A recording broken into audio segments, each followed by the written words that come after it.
Since the first Europeans came to America, they've had an obsession with the West. However, unbeknownst to them, the West was already teeming with life, American Indians. One such group was the Nez Perce. As the white man explored the West, he brought with him new technology, ideas, and ways of thinking, as well as destruction. The idea that the two sides could live in harmony seemed impossible.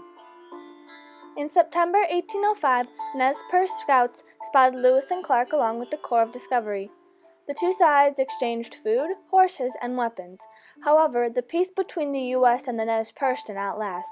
Even though the first encounter had been positive, the cooperation between the two sides was slowly disappearing. An era of treaties for the Nez Perce began in 1846 when Great Britain and the United States settled a disagreement over what was then called Oregon Country.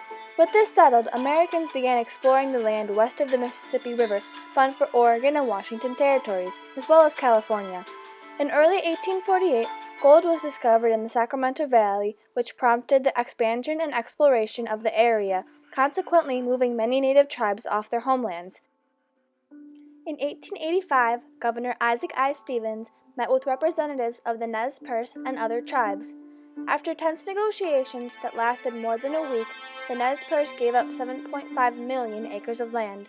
Within this treaty, the tribe was allowed to hunt and fish in their usual places.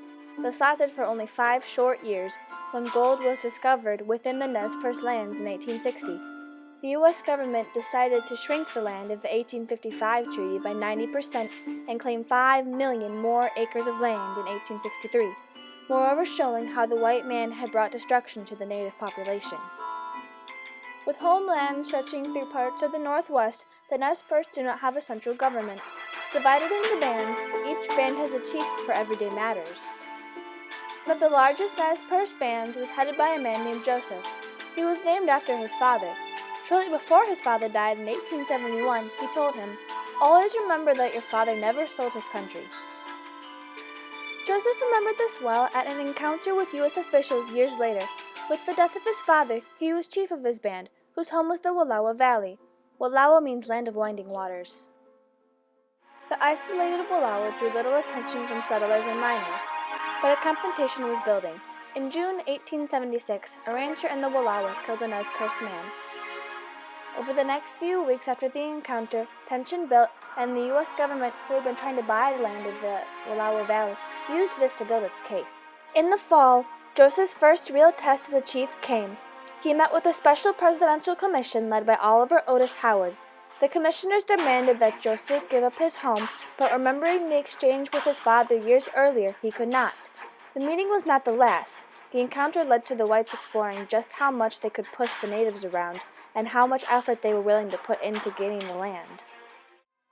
By 1877, most Nez Perces had converted to Christianity, wore white man's clothes, and lived on a reservation along the Clearwater River. Some bands, such as Joseph's, were still trying to hold on to the old way of life. Joseph told Oliver Otis Howard, "Do not misunderstand me and my affection for the land. I never said the land was mine to do with as I choose.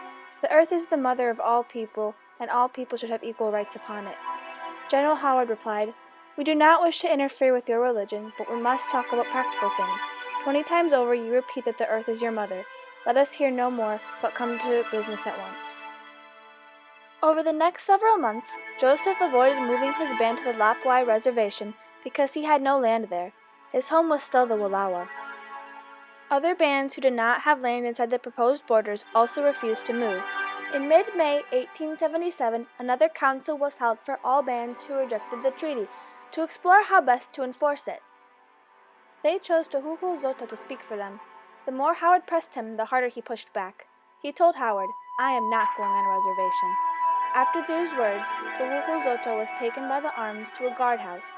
After that display, the other leaders submitted. A final meeting a week later brought a shocking order. The bands had 1 month to round up all belongings and animals and report on a reservation.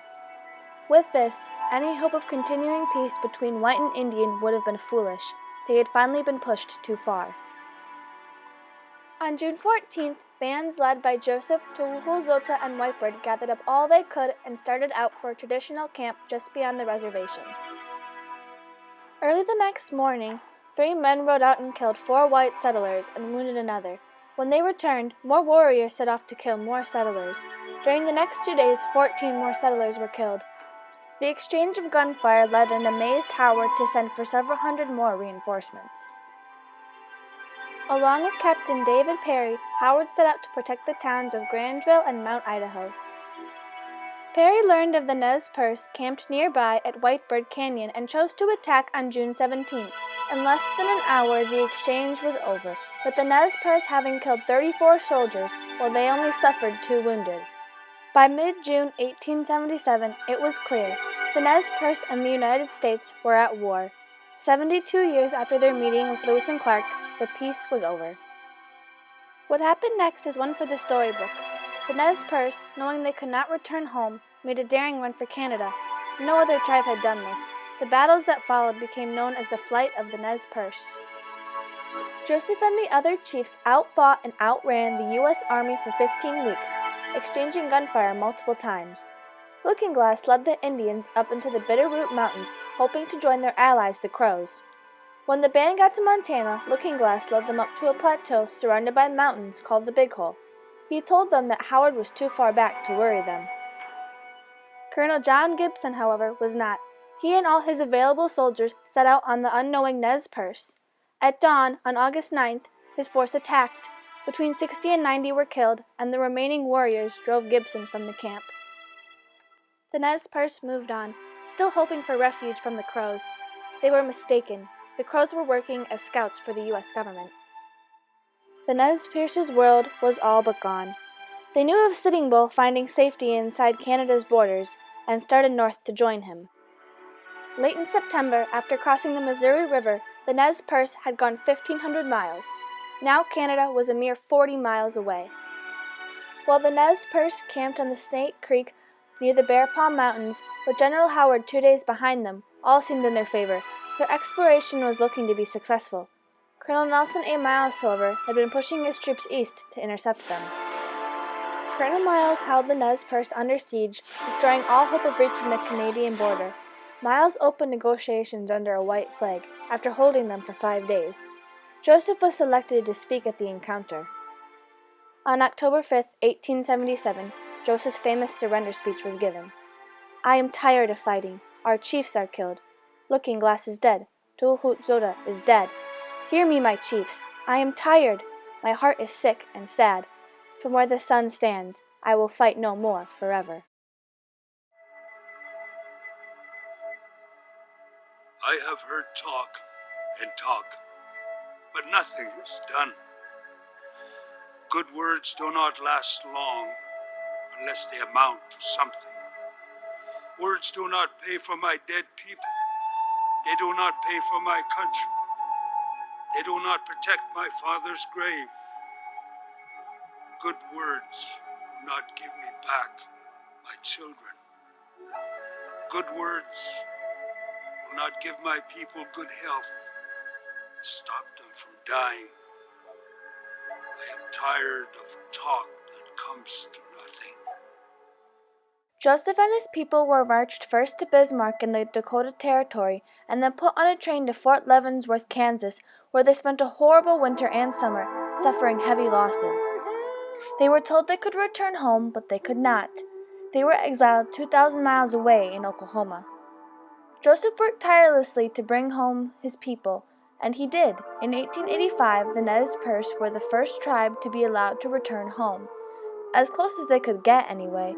They were put back on the Lappai Reservation, which they had tried so hard to avoid before. Joseph ultimately failed to bring his band back to the Wallowa. He died some 300 miles away on a reservation, most likely from a heart attack in 1904, having been denied his last wish to visit his father's grave and return to his home, the land of winding waters. The story of the Nez Perce and their fight for freedom and way of life will not be forgotten. With all they sacrificed, encountered, explored, and exchanged on their journey to Canada, it is a tale that is still fresh in the mind of the Nez Perces today.